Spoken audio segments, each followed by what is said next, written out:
Hi guys, TNPSC group 2 2024 September 14th கேட்ட questions தான் solve பண்ணிட்டு இருக்கோம். இப்போ ஒரு கொஸ்டினை பாருங்க. The sum of first n natural numbers is 253, then find the value of n. So இது 4வது கொஸ்டின். நான் 3 கொஸ்டின் ஆல்ரெடி சால்வ் பண்ணிட்டேன். இப்போ 4வது கொஸ்டினில் இருக்கேன்.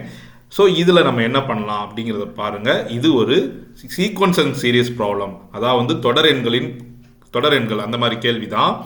So sum of n natural நம்பர்ஸ்ன்னு கேட்டனால நமக்கு 10th ஒரு ஃபார்முலா படிச்சிருப்போம். n into n plus 1 by 2 இதான் நமக்கான formula. n natural numbers add பண்ணும்போது நம்ம இந்த ஃபார்முலா எழுதுனா கரெக்டாக வரும் 253. So n into n plus 1 equal to 253 into 2 பண்ண போகிறோம். இந்த 2வை ரைட் சைடு வந்து மல்டிப்ளை பண்ணிடலாம்.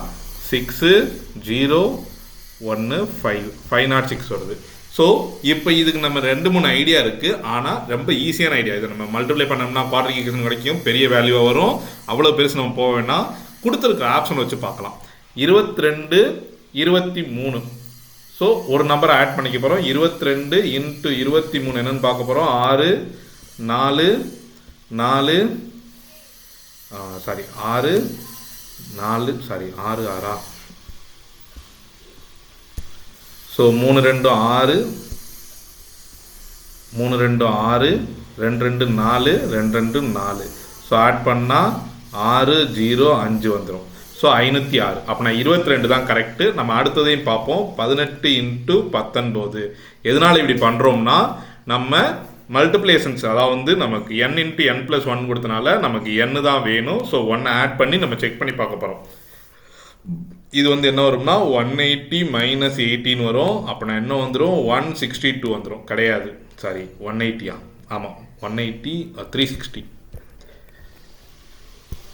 360 minus 18. அப்போ என்ன வந்துடும்னா 342 வந்துடும். கிடையாது, நமக்கு 506 வரணும்.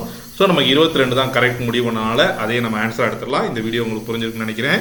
புரிஞ்சிருந்தால் உங்கள் ஃப்ரெண்ட்ஸுக்கும் ஷேர் பண்ணுங்கள். பிடிச்சிருந்தா லைக் பண்ணுங்கள். தேங்க்யூ. அடுத்தடுத்த கொஸ்டினுக்கு வெயிட் பண்ணுங்கள்.